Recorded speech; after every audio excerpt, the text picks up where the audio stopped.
Vážení diváci, vítame vás pri sledovaní nášho filmu Ako funguje diplomacia. V našom filme sa môžete tešiť na pestrý prehľad fungovania diplomacie a objasnenie jej tematiky. Prajeme vám príjemný zážitok pri sledovaní. Poďme si na začiatok teda zhrnúť, čo to tá diplomacia vlastne je. Má niekoľko rôznych definícií. Vo všeobecnosti by sa dalo povedať, že je to súbor určitých písaných a nepísaných pravidiel. Je to spôsob, ako udržiavať vzťahy medzi jednotlivými štátmi, čiže hráčmi na medzinárodnej scéne, ako udržiavať spoluprácu medzi nimi, ako riešiť prípadné spory, ako riešiť aj starostlivosť o svojich občanov, ktorí sa nachádzajú v zahraničí a dostanú sa do nejakých príjemných situácií. Je to úžasná práca, úžasné povolanie. Diplomat je človek, ktorý nás pošle do horúcich pekiel, ale urobí to spôsobom, že sa tešíte na cestu. Hovorí sa o diplomácii, že to je veda a umenie. Diplomácia je univerzálna profesia. Na tom svete je univerzálny jazyk. Diplomácia je vlastne spôsob komunikácie medzi štátmi. Diplomácia je činnosť, ktorá riadi vzťahy medzi jednotlivými štátmi tak, aby im pomáhala pri rozvoji ich vzťahov a ich občanov. Že štáty musia spolupracovať. Že sám štát dnes by ťažko mohol existovať. Úloha diplomácie naozaj zabezpečiť, aby štát žil v miery. Predurčuje to, že jednotlivé štáty medzi sebou uzatvárajú rôzne medzinárodné zmluvy. Je to dynamická práca, ktorá je samozrejme veľmi zaujímavá, a treba sa aj naozaj veľmi venovať. Ovláda prakticky celý svet. Diplomácia je špecifická profesia aj tým, že veľkú časť života strávite v zahraničí. Toto povolanie nám strašne veľa dáva, ale zároveň strašne veľa vedia. Diplomácia sa tu nezjavila len tak, preto si skúsme objasniť jej stručnú históriu a pôvod slova diplomácia.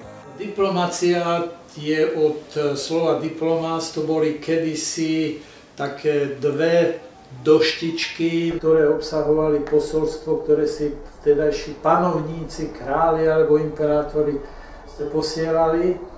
A postupne sa z toho vyvinula teda taká forma komunikovania medzi jednotlivými štátmi. Vlastne diplomácia vznikla v starej antike, ktorú prebrali Rimania, prešla obrovským vývojom. Diplomácia je stará ako ľudstvo samo, pretože potreba štátov, aby medzi sebou komunikovali, existovala dávno pred našim letopočtom. Bude pretrvávať aj do budúcna, ale pochopiteľne menia sa jej formy. A ako vzniká diplomácia? Takým vyjadrením diplomácie je nadväzovanie diplomatických vzťahov a pokiaľ nadviažete krajiny medzi sebou diplomatické vzťahy, ďalším krokom je zriadenie zastupiteľského úradu, respektíve veľvyslanectva alebo konzulárneho zastúpenia. Čo je to v krátkosti funkcia diplomata? Diplomati sú dnes teda ľudia, ktorí slúžia v zahraničí na veľvyslanectvách, alebo ako sa im hovorí, na zastupiteľských úradoch jednotlivých štátov a vykonávajú potrebné veci, ktoré súvisia s tou ich spoluprácou. Diplomati to je vlastne taká armáda v oblakoch. Tam, kde zlyhajú diplomati, tam nastupujú vojaci. Diplomat, ktorý nemá informácie, nemá hodinu. Ako sa normálny človek môže dozvedieť niečo viac o diplomácii? Dnes existuje už aj taká diplomácia, je taká občianská diplomácia, to znamená, že ministerstva zahraničných vecí majú za úlohu aj vysvetľovať občanom, k čomu tá diplomácia je, ako ju môžu využívať. Diplomati nemusia byť nevyhnutne len ľudia v čiernych oblekoch, ale napríklad aj športovci. Často sa o tom hovorí, že sú možno pôsobivejší ako naši naozajstní diplomati, lebo tí sa snažia niečo urobiť, ale keď niekto vyhrá zlatú medailu na olympijských hrách, tak o Slovensku vie celý svet. Aké má diplomácia praktické využitie v živote normálneho človeka nezainteresovaného v diplomácii? V zahraničí a stane sa vám nejaká nepríjemná udalosť, tak idete na veľvyslanectvo, sme sa o vás postarali, my sa o vás postaráme. Má slúžiť občanom. V dnešnom svete mnoho ľudí cestuje do zahraničia. Ak sa im niečo stane, ak sa dostanú do problémov, od toho sú tam diplomati, od toho je tam veľvyslanectvo, od toho je tam konzulát, ktorých povinnosťou je týmto našim občanom pomôcť. Môžu občanom pomôcť, keď sa dostanú do problémov. Pomáhame našim obchodníkom. Diplomácia sa k bežným ľuďom dostáva často formou hovorcu. Na čo má pán Lajčák svojho hovorcu? Minister má hovorcu na to, že keď má nejakú dobrú správu, tak sa postaví pred kameru sám, ale keď je potrebné povedať niečo nepríjemné, tak tam potrebuje hovorcu. Zábery televízii z nejakého rokovania alebo tlačovej besedy na ministerstve zahraničných vecí väčšinou pochádzajú z tejto kongresovej sály na ministerstve. Tu môžete vidieť zábery zo zákulisia, konkrétne chystanie tlačovej besedy. Kto všetko môže byť diplomatom? Diplomáciu môžu vykonať prakticky všetci. Diplomácia prebieha úplne všade. Aj vy, keď prídete domov neskoro a snažíte sa vysvetliť máme, že ste sa neflákali, už to je diplomácia. Diplomáciu v širšom slova zmysle robia všetci Slováci, ktorí cestujú do zahraničia. Študenti idú na nejaké súťaže, na nejaké olympiády matematické. Aj to sú diplomati. Reprezentujú svoju vlast. Každá situácia, ktorá vyžaduje dohodu, je istým spôsobom diplomácia. Tá oficiálna diplomácia je komunikácia medzi štátmi, ale diplomácia nezaškodí naozaj nikomu z nás.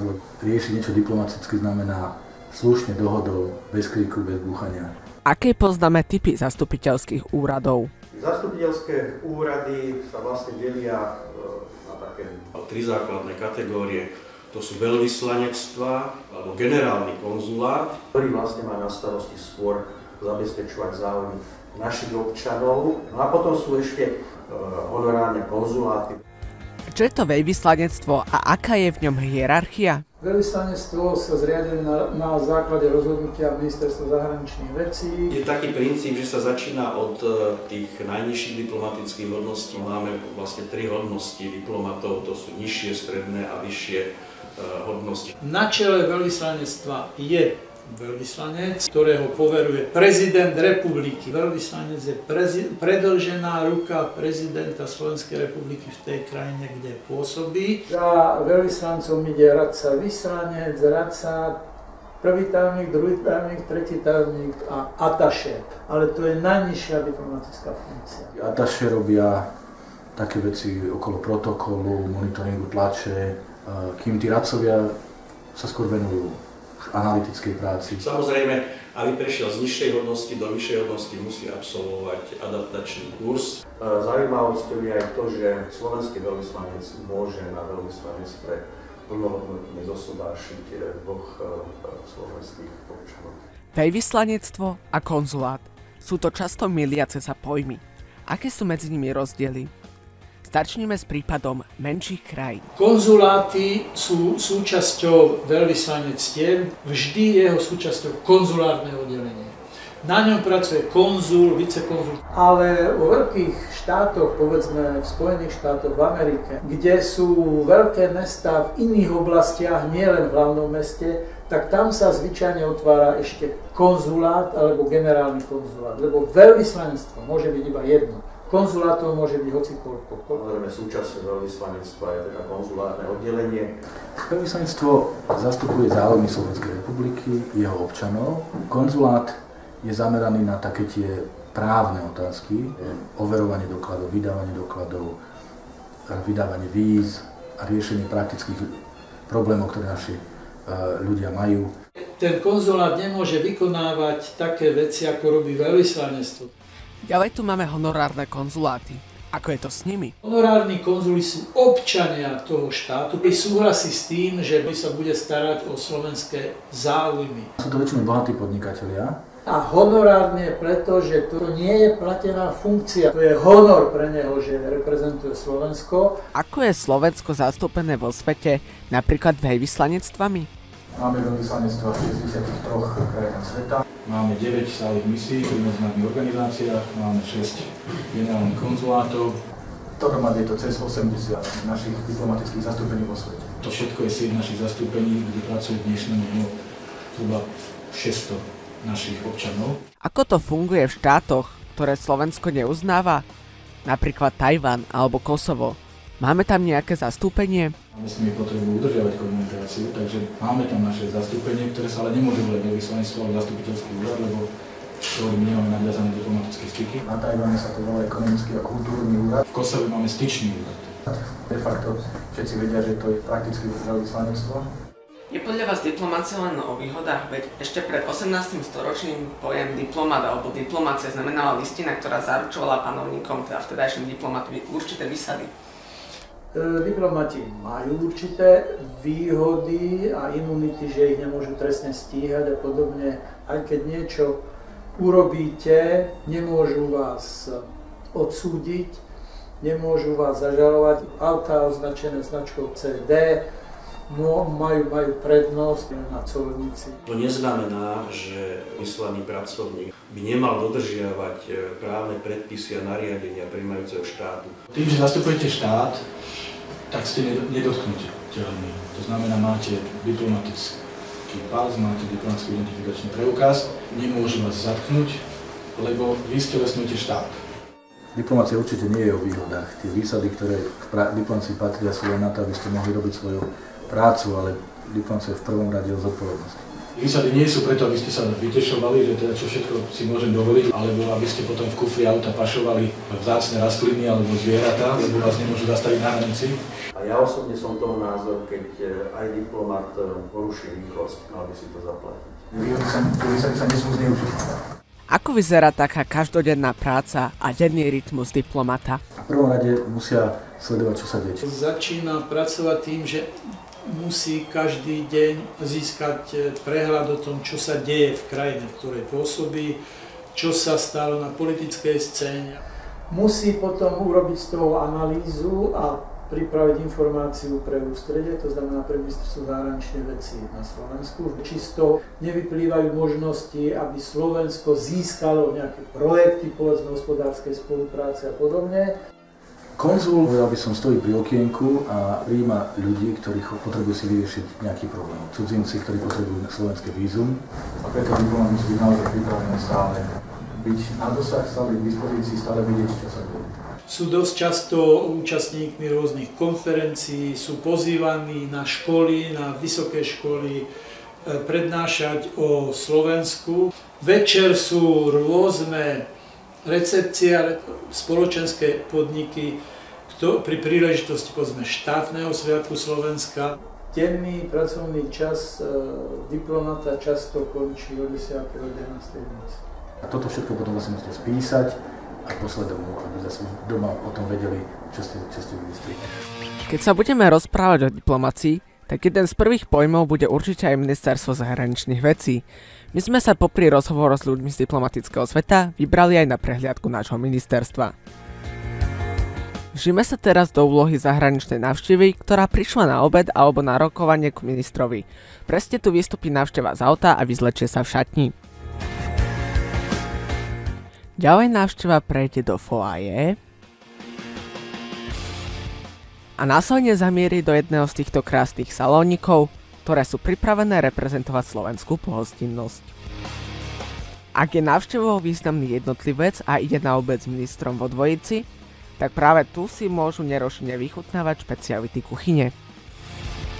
V prípade, že je návštevou celá delegácia, svoju recepciu alebo spoločný obed spojený s rokovaním si môžu užiť práve tu, v tomto kazetovom salóniku. Priestory, ktoré ste doteraz videli, sú súčasťou Paludejovho paláca, ktorý je súčasťou komplexu budov ministerstva. Okrem toho, čo sme si povedali, tu napríklad prebieha aj výučba anglického jazyka v jazykových kurzoch. Pivničné priestory Paludejovho paláca môžu slúžiť napríklad aj na konanie plesov, ako bol aj ten diplomatický, ktorý sa konal naposledy v januári tohto roku ako 14. ročník, a to po dvojročnej prestávke.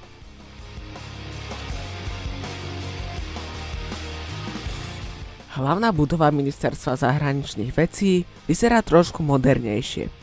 Na priezemí môžu návštevníci nájsť peknú sumarizáciu diplomácie v histórii ministerstva a rôzne archívne listiny.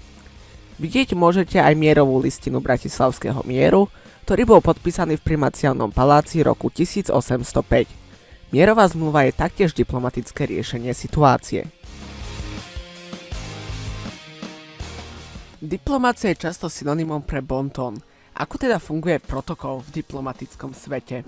že nebudete anglickú kráľovnu potľapkať po pleci. Kto vstupuje prvý do výťahu.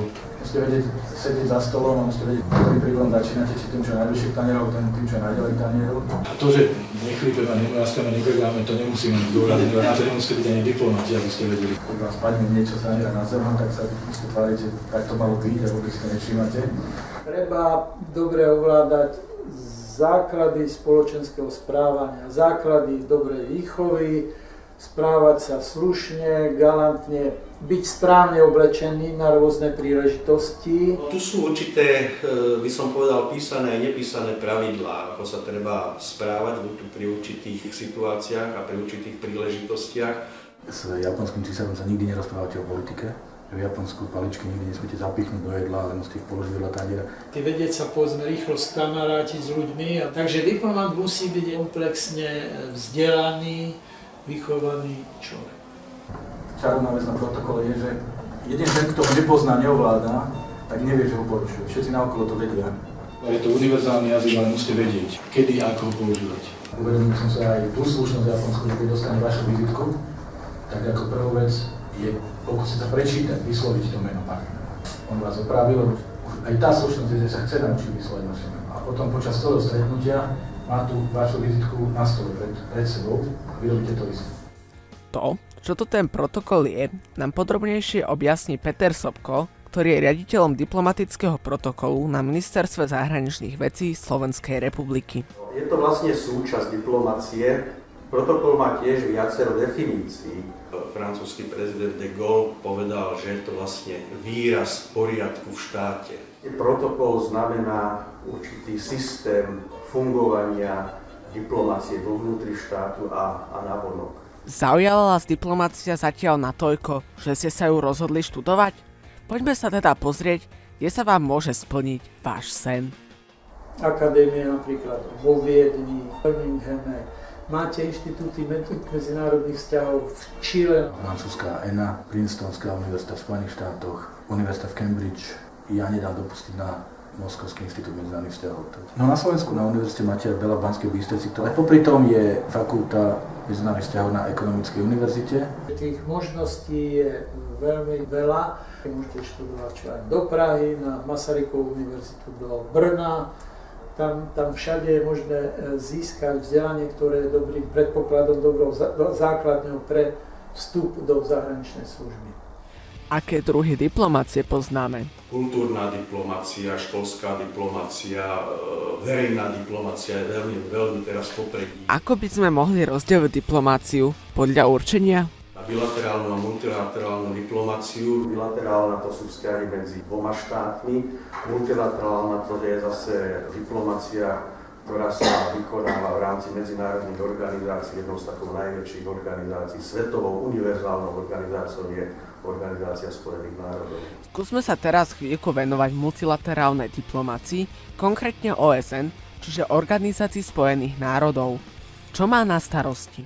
Tam sú zastúpené všetky štáty a to je jediná taká globálna organizácia, ktorú máme. Keď vznikne v nejakom svetovom regióne konflikt, okamžite proste sa to rieši na pôde Organizácie spojených národov. Vznikla po druhej svetovej vojne. To je naozaj taká organizácia, ktorá má svetovú pôsobnosť.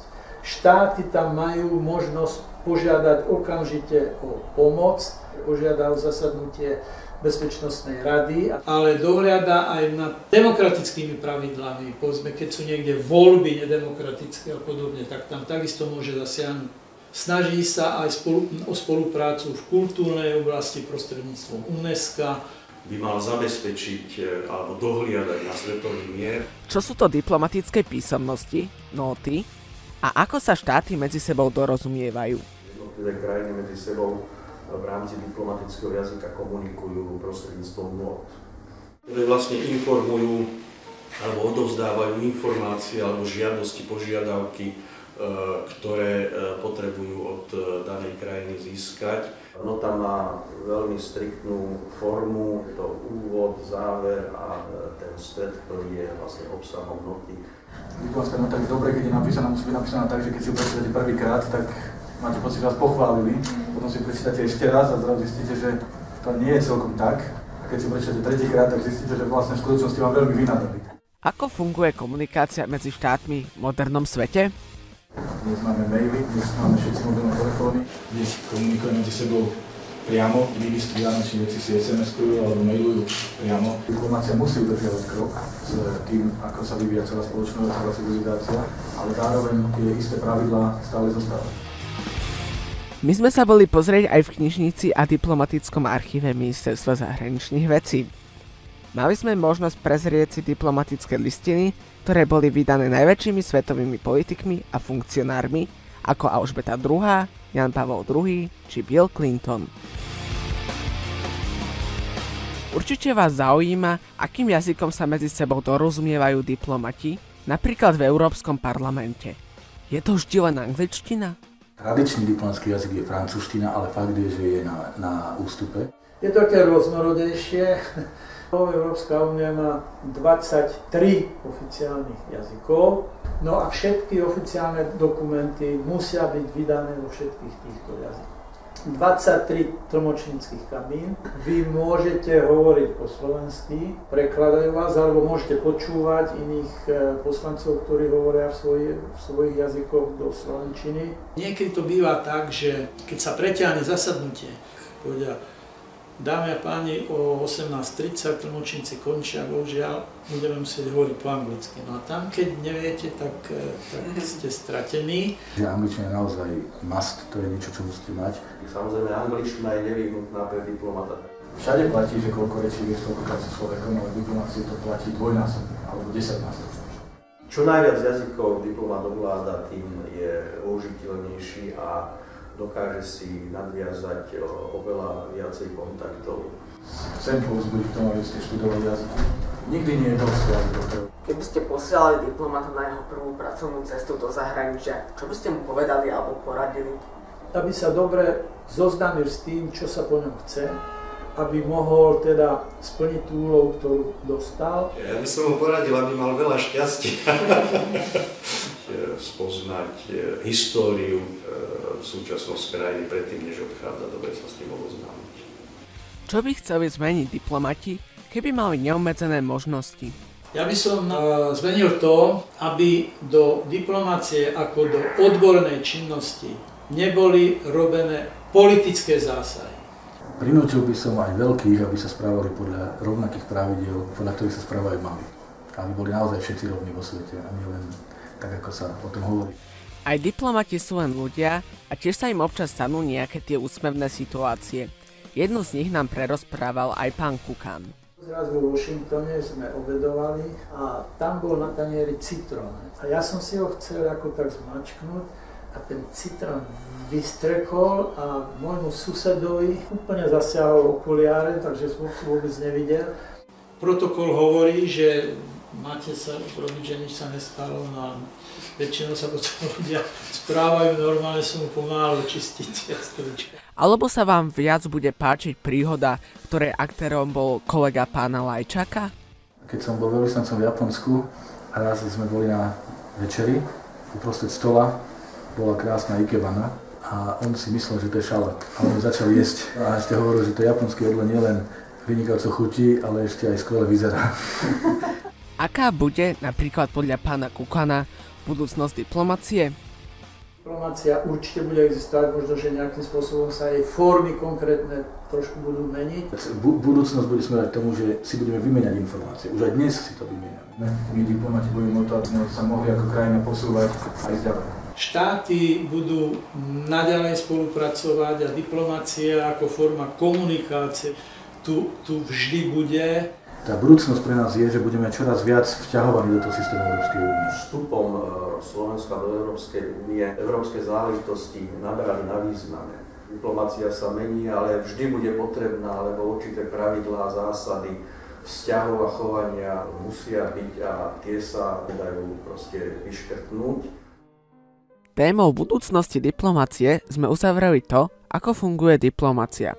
Súčasťou nášho projektu bola aj anketa, ktoré sme oslovili takmer 100 respondentov.